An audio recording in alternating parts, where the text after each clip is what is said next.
오늘 하나님께서 주신 말씀 사무엘하 18장 16절에서 23절까지 말씀입니다. 사무엘하 18장 16절에서 23절까지 말씀입니다. 제가 읽고 마지막 절 합독하도록 하겠습니다. 요압이 나팔을 불어 백성들에게 그치게 하니 그들이 이스라엘을 추격하지 아니하고 돌아오니라. 그들이 압살롬을 옮겨다가 숲풀 가운데 큰 구멍에 그를 던지고 그 위에 매우 큰 돌 무더기를 쌓으니라. 온 이스라엘 무리가 각기 장막으로 도망하니라. 압살롬이 살았을 때 자기를 위하여 한 비석을 마련하여 세웠으니 이는 그가 자기 이름을 전할 아들이 내게 없다고 말하였음이더라. 그러므로 자기 이름을 기념하여 그 비석에 이름을 붙였으며 그 비석이 왕의 골짜기에 있고 이제까지 그것을 압살롬의 기념비라 일컫더라. 사독의 아들 아히마아스가 이르되 청하건대 내가 빨리 왕에게 가서 여호와께서 왕의 원수 갚아주신 소식을 전하게 하소서. 요압이 그에게 이르되 너는 오늘 소식을 전하는 자가 되지 말고 다른 날에 전할 것이니라. 왕의 아들이 죽었나니 내가 오늘 소식을 전하지 못하리라 하고, 요압이 구스 사람에게 이르되 내가 가서 본 곳을 왕께 아뢰라 하매 구스 사람이 요압에게 절하고 다름질하여 가니, 사독의 아들 아히마아스가 다시 요압에게 이르되 청하건대 아무쪼록 내가 또한 구스 사람의 뒤를 따라 달려가게 하소서 하니, 요압이 이르되 내 아들아 너는 왜 달려가려 하느냐? 이 소식으로는 말미암아서는 너는 상을 받지 못하리라 하되. 마지막 절 다 같이 읽겠습니다. 그가 한사코 달려가겠노라 하는지라. 요압이 이르되 그리하라 하니 아히마아스가 들길로 다른질하여 구스 사람보다 앞질러 가니라. 아멘. 오늘 본문 말씀 첫 절 16절을 보면 이렇게 성경은 기록하고 있습니다. 요압이 나팔을 불어 백성들에게 그치게 하니 그들이 이스라엘을 추격하지 아니하고 돌아오니라. 나팔을 불었다는 말은 전쟁이 끝났다는 것을 의미합니다. 이 전쟁이 끝났다는 의미는 바로 반역을 꾀했던 다윗의 아들 압살롬의 죽음을 의미합니다. 요압 장군은 처참하게 압살롬을 죽여서 전쟁을 승리로 이끌고 또 나팔을 불어서 전쟁을 끝냅니다. 이번 전쟁의 승리를 통해서 요압은 다시 한번 백성들에게 위대한 장군으로 인정받게 됩니다. 오늘 본문 전에 이 압살롬의 죽음의 과정을 보면 다윗 왕의 친구라고 불리던 후세가 있습니다. 이 후세가 위장 전향을 합니다. 마음은 다윗 왕에게 있지만 이 다윗 왕을 돕기 위해서 위장해서 압살롬 편에 섭니다. 백성들에게 다윗 왕을 반역했다는 비난을 감수하고도 이렇게 하는 것이죠. 이 압살롬 편에서는 굉장한 지략가였던 아히도벨이 있습니다.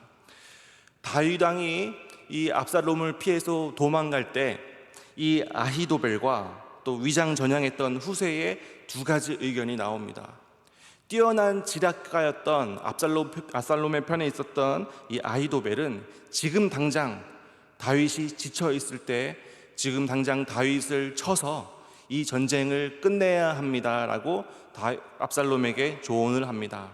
그런데 위장 전향을 했던 후세는 다윗 왕에게 시간을 벌어주기 위해서 반대의 의견을 냅니다.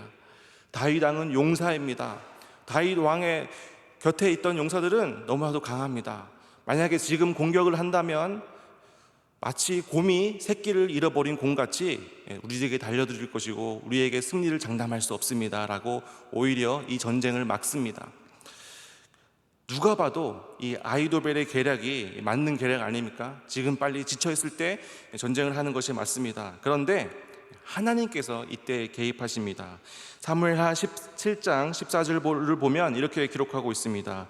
이는 여호와께서 압살롬에게 화를 내리려 하사 아히도벨의 좋은 계략을 물리치라고 명령하셨음이더라. 하나님께서 개입하셨습니다. 그래서 압살롬은 후세의 계략을 선택을 하고 다시 한 번 더 후위를 도모하게 됩니다. 그 다음에 벌어진 전투가 에브라임 전투입니다. 이 에브라임 전투 가운데 다윗의 군대는 압살롬의 군대를 크게 이기게 되고 압살롬 또한 전사하게 됩니다. 그 전사한 과정을 보면 이렇습니다. 18장 9절입니다. 압살롬이 다윗의 부하들과 마주치니라. 압살롬이 노새를 탔는데 그 노새가 큰 상수리 나무 번성한 가지 아래로 지나갈 때에 압살롬의 머리가 그 상수리 나무에 걸림에 그가 공중과 그 땅 사이에 달리고 그가 탔던 노새는 그 아래로 빠져나간지라. 이렇게 기록하고 있습니다. 압살롬이 지나가는데 나무에 걸리게 된 것입니다.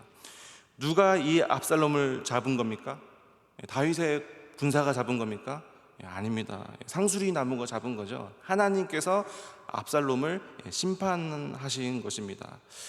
이 압살롬의 죽음을 통해서 의미하는 것은 뭐냐면 하나님 나라로 대변되는 이 다윗의 왕국에 대적하는 자의 비참한 몰락, 비참한 최후를 볼 수가 있습니다. 하나님 나라에 대적하면 최후는 이렇게 된다 보여주는 장면이라고 할 수 있습니다. 이 압살롬의 죽음을 보면 굉장히 안타까운 마음이 듭니다. 이 압살롬은 다윗 왕의 사랑을 받은 아들이었고 또 왕자이기 때문에 재정적으로도 풍족한 상황이었습니다. 외모는 너무나도 뛰어났고 또 사람들의 마음을 다윗 왕으로부터 훔칠 정도로 사람을 다스리는, 사람의 마음을 아는 능력도 있었습니다. 그리고 정치적 식견까지 있던 압살롬이었습니다. 그런데 이 압살롬의 최후는 결국 끔찍한 죽음을 맞게 된 것이죠. 마지막에 실수 때문에 그렇습니다. 우리의 신앙을 보면 우리의 신앙은 마라톤과 같습니다. 우리의 신앙은 마지막이 중요하다라는 것입니다. 아무리 믿음을 잘 지키고 믿음 생활을 잘 살아온 분도 마지막에 미끄러져서 마지막에 신앙을 떠나고 교회를 떠나가는 이 안타까운 상황들을 보게 됩니다. 그래서 오늘 이 압살롬의 죽음을 통하여 우리의 마지막을 한 번 더 기억하고 오늘 한번 하나님께 충성하며 감사하게 살 수 있는 하루가 되기를 원합니다. 우리의 마지막을 바라보면서 오늘 감사하다고 할 수 있고 나의 방향, 나의 소유가 온전한가 한번 돌아보는 축복이 오늘 아침에 있기를 원합니다. 내가 아무리 가진 것이 많아도 그것을 나누지 못한다면, 내가 아무리 빨리 달려간다고 할지라도 그 방향이 옳지 않는다면 온전하지 않은 것이겠죠. 오늘 한번 돌아보는 압살롬의 죽음을 통해서 우리의 신앙을 돌아보는 시간이 되었으면 좋겠습니다. 17절을 보면 압살롬이 죽음을 당하고 압살롬이 큰 구멍에 던져지고 그 위에 매우 큰 돌무더기를 쌓았다. 이렇게 해서 압살롬의 죽음을 말하고 있습니다. 그리고 18절에 압살롬이 살았을 때에 자기를 위하여 한 비석을 세웠다라고 성경 기자는 두 가지의 일을 비교하고 있죠. 굉장히 아이러니합니다. 압살롬은 살았을 때 자신을 높이기 위해서 돌무더기를 쌓았고 결국 이 압살롬은 죽게 되고 돌무더기에 죽게 됐다라는 것입니다. 참 불쌍한 죽음이 아닐 수 없습니다. 자신의 이름을 높인 자의 최후입니다. 사람은 자기를 자꾸만 높이려고 합니다. 자기를 자꾸만 드러내려고 합니다. 하지만 예수님께서 우리에게 가르쳐 주시는 것은 바로 겸손입니다. 예수님은 이 예루살렘 땅에 입성하실 때에 겸손의 상징이었던 노새를 타고 나귀를 타고 입성하셨고 또 예수님께서 우리에게 이렇게 가르쳐 주셨습니다. 혼인잔치의 청함을 받았을 때는 높은 자리에 앉지 말라라고 예수님께서는 우리에게 가르쳐 주셨죠. 또 예수님께서는 무릇 자기를 높인 자는 낮아지고 자기를 낮춘 자는 높아지리라라고 우리에게 가르침을 주셨습니다. 자기 자신을 제대로 알지 못하면 교만하게 됩니다. 내가 누구인지 모르기 때문에 불신앙이 생기고 또 내가 절대자가 되어서 하나님을 멀리하게 된다는 것입니다. 이러한 교만은 패망의 성봉입니다. 그래서 우리가 예수님 안에 있을 때에만 우리는 겸손하게 될 수 있습니다. 예수님 안에서 우리가 죄인임을 깨닫고 또 매일같이 우리가 회개하며 살아갈 때 또 절대자 되시는 하나님을 인정할 때 우리는 겸손하고 낮은 마음으로 성실함으로 예수님처럼 겸손한 낮은 자리에 앉을 수 있다라는 것입니다. 예수님과 함께 걸으며 예수님의 겸손을 닮아가는 저희들 됐으면 좋겠습니다. 19절 말씀을 보면 아히마아스라는 한 인물이 나옵니다. 사독 제사장의 아들인데 아마 이 요압 장군이 젊은이였습니다. 요압 장군이 아들처럼 아끼던 이 젊은이였던 것 같습니다. 19절을 보면 이렇게 기록하고 있습니다. 사독의 아들 아히마아스가 이르되 청하건대 내가 빨리 왕에게 가서 여호와께서 왕의 원수 갚아주신 소식을 전하게 하소서. 전쟁에서 승리한 요압과 또 아비새 그리고 이때 장군은 굉장히 기뻐했습니다. 특별히 이 아히마아스라고 하는 이 사독 제사장의 아들은 이 승전보를 빨리 다윗 왕에게 전하고 싶은 마음이 굉장히 컸던 것 같습니다. 전쟁의 결과가 어떻게 되었을까 기다리고 있는 다윗 왕에게 이 기쁜 소식을 누구보다 빨리 전하는 것은 큰 영광이 될 것입니다. 그래서 아히마아스는 요압 장군 앞에 나아가서 자기를 이 전령으로 써달라고 부탁을 합니다. 그런데 요압은 이 아히마아스를 말립니다. 왜냐하면 누구보다도 다윗 왕을 잘 알고 있기 때문입니다. 사울이 죽었을 때 그 소식을 전했던 전령, 정치적으로는 너무나도 유리한 국면을 맞이했지만 다윗은 그 전령을 죽였습니다. 이스보셋도 마찬가지죠. 이스보셋 죽음의 소식을 전했던 자를 죄인이라고 죽였던 그 장면을 요압은 바로 옆에서 봤기 때문에 이 전쟁을 통해서 압살롬의 아들이 죽었기 때문에 너는 상을 받지 못할 것이다 라고 하면서 아끼던 젊은이를 만류하는 장면을 볼 수 있습니다. 이 압살롬이 죽은 에브라임 전투 직전에 다윗 왕은 요압과 아비새와 이때를 모아놓고 간청합니다. 부탁을 합니다. 요압 왕은 이 압살롬은 젊은 왕이다. 부디 살려달라라고 부탁을 합니다. 그런데 이 압살롬이 이 상수리 나무의 수풀에 걸렸을 때 요압은 어떻게 하냐? 이 압살롬을 죽이게 됩니다. 다윗 왕의 처절한 간청을 들었음에도 불구하고 이 요압의 마음에는 이 반역의 씨를 끊어야겠다는 생각이 있었고 또 이 반역을 책임져야 될 이 압살롬을 다윗 왕이 살려주는 것은 옳지 못했다고 생각했던 것 같습니다. 그래서 이 요압은 다윗의 마음은 잘 알았지만 압살롬을 죽였던 것입니다. 굉장히 이 전쟁을 보면 조금 신기한 전쟁 좀입니다. 왜냐하면 이 다윗 왕은 이 압살롬을 살리겠다고 달려드는데 또 압살롬은 아버지의 아들을 다윗을 죽이겠다고 달려들죠.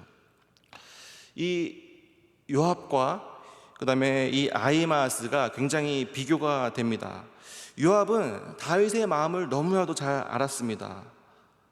그런데 아히마아스는 다윗의 마음을 몰랐습니다. 이 승리의 소식만 전하면 다윗 왕이 좋아할 줄 알고 승전보를 빨리 전하고자 하는 이 열망으로 가득 찼습니다.